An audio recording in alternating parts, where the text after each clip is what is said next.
তারা জানে বাবা না থাকার কি জ্বালা। এখন ঘরে ঝগড়া করেন, এখন ভাল লাগে না আব্বা আম্মারে, এখন আব্বা এই ভুল ধরে, আম্মা এইটা বলে, এখন অনেক অসহ্য লাগে।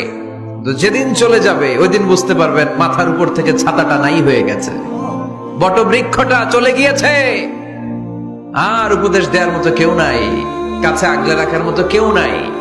এজন্য আব্বা আম্মা থাকতে আমরা যেন আব্বা আম্মার কাছ থেকে দোয়া চাই। আব্বা আম্মার দোয়া কোনোদিন আল্লাহ তাআলা ফিরিয়ে দেয়। মায়ের মর্যাদা অনেক বেশি, বাবার চেয়ে 3 গুণ বেশি, কমসে কম। কয় গুণ বেশি?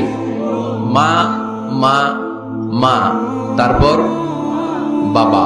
3 বার মা। কয়বার মা?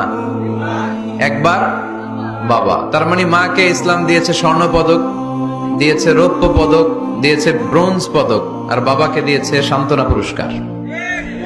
আমরা এটা নিয়েই খুশি, ঠিক কিনা? তাহলে মাকে